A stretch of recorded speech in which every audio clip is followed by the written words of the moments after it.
Welcome back. Listening to the Entrepreneurial Web. I'm going to take my time and say it properly. It's what happened is the Spanish is just coming out to me, so I want to say Bienvenidos! No, I'm kidding.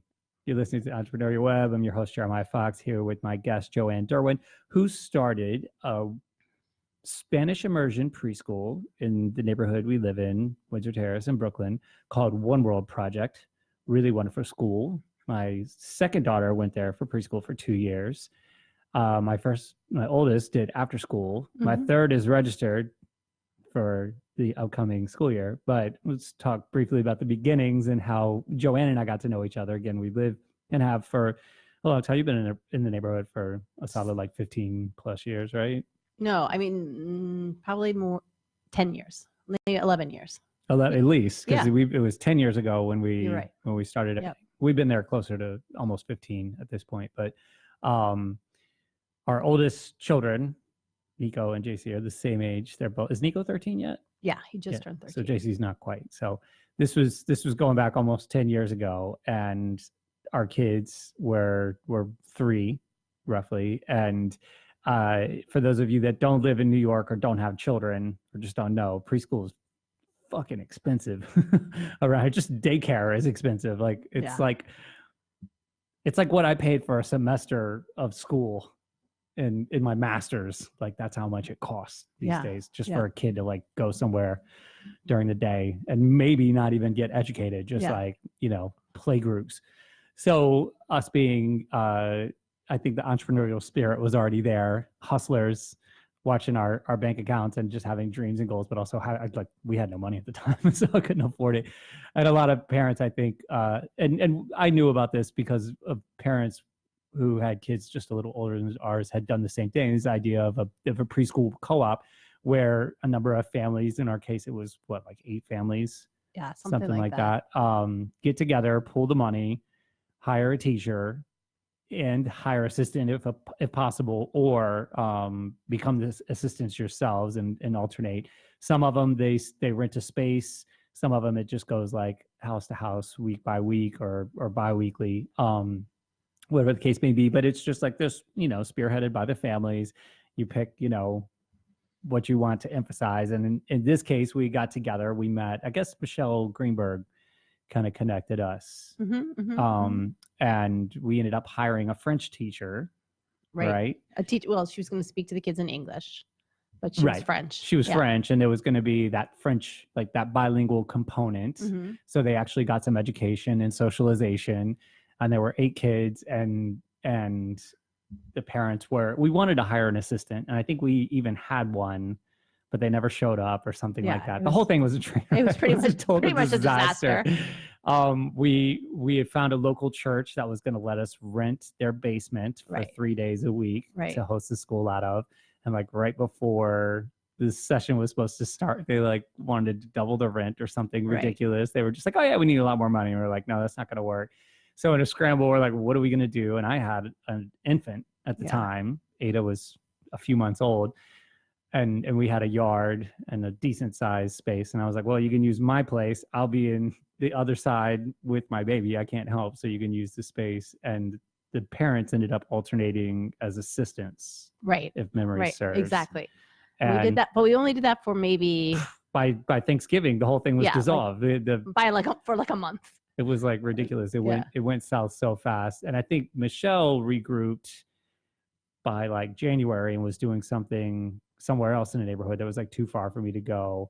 And then it wasn't long after that you started out of your place doing Spanish, correct? Do you want to talk about the humble beginnings? And after like such disaster and just like failure, essentially, it was just like, oh, the whole thing, the ship sank quickly. We all just jumped off. Right.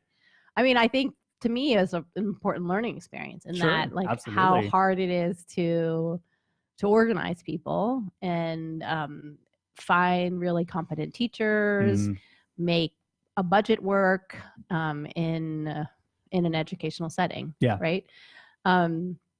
So after that all imploded, we were trying to figure out what to do. I know Nico in the end went to a public preschool. At 3? at 4. Oh, okay. So I don't. So later that year, you didn't. I mean, we didn't do anything. I was just like, yeah. So sorry, JC, you're gonna. I was like, JC, you're gonna learn how to run a business, and she just went to work with me all the time.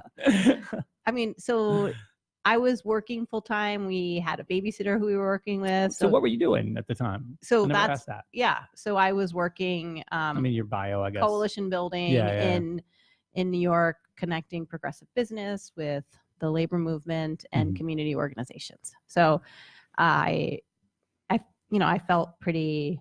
felt like I knew what I was doing. Like I was really good at coalition building and thought so I thought, and then I couldn't figure out how to get. Are you implying that later experiences? No, our little baby co-op. We couldn't get it off the ground. Ridiculous. So Nico hung out there, and then we ended up enrolling him in a public school while I still had that back of my mind, like, wait a second, couldn't we do something in Spanish? That's initially what I really wanted to ensure and to shore up with our kids.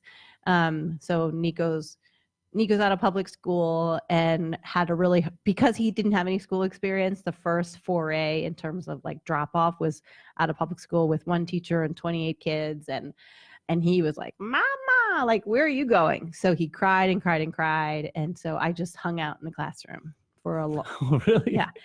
And where was this at? Because 154 wasn't. No. So, I mean, when our kids were in preschool, you had we tried to get into a place called Bean Sprouts. Yeah, I know Bean Sprouts. And we did like a play date, and Nico failed it and didn't get in. And how did you fail a play date? I don't know, but we didn't get offered a spot. Then we tried to go to a place called Chickpeas, and they didn't have any spots. Chickpeas too, right? And so, well, there was also an issue with saturation at the time, right? It was it was so competitive. We're talking about like nearly Park Slope, and just babies popping out. I think the year Nico and JC started 154, they said that was the biggest incoming class of kindergartners they'd ever had. I mean, it was just like huge. 2009 was a hot year. Yeah. Or not 9. Sorry, 2006. Yeah. It's a good year. Yeah. Good year for kids. So we just, so he had this public preschool experience at a school in Marine Park, actually, because Marine Park had tons and tons of you had to commute to Marine. Open no wonder you stayed there. You were just like, well, I got to be back in a few hours. Yeah. Anyway. So, and it was a half day preschool program. Right. So you went, you dropped him off, and then you had to pick him up at 10:30. Was it DOE or it was? Yeah, in a public school. Yeah. So that was good. And it didn't cost the UPK thing hadn't happened yet. No, it was just like but so he had this experience. So in part, I was incredibly grateful that we were able to find him a place that in a public program. But then when I was hanging out in the classroom, because we hadn't done any pre-school experience with him, what I actually saw in the classroom, I had some concerns about. So you were in Marine Park. I wasn't enamored by the so the teacher was very effective in classroom management, but I bet. But also shaming children into doing things and not doing things. And then one experience I remember in particular is the kids were asked to make snowmen.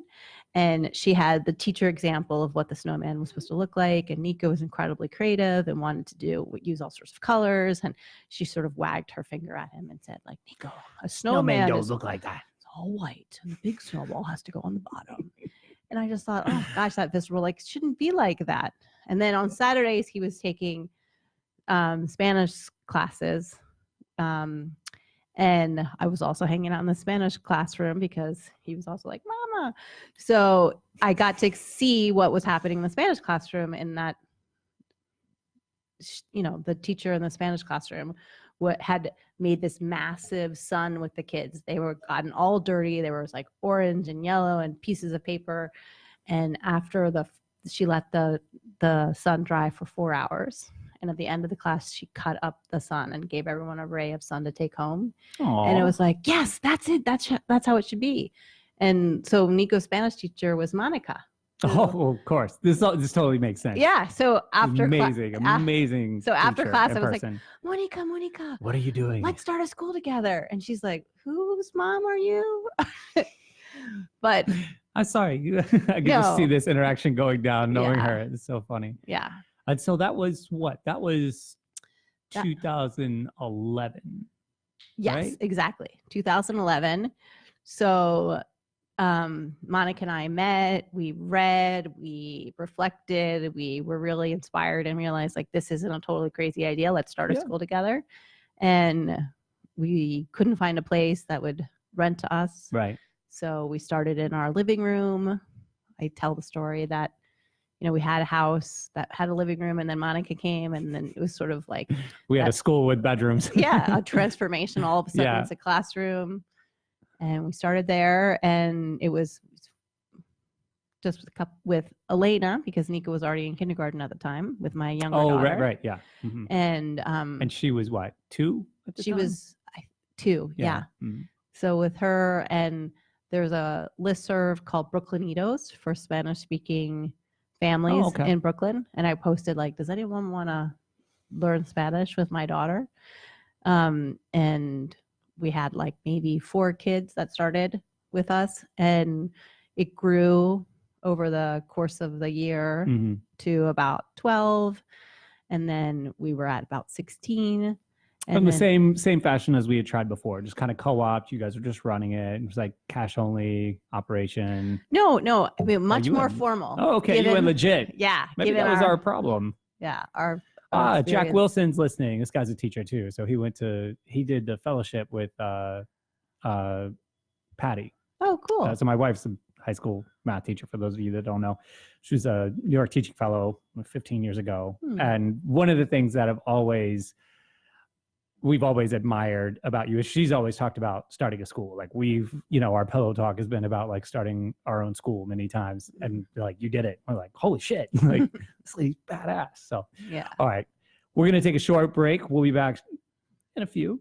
We're going to relax and we'll talk more about One World Project and what it really has become and what it stands for and all the amazing things that it's done. We'll be back in a few, listening to the Entrepreneurial Web.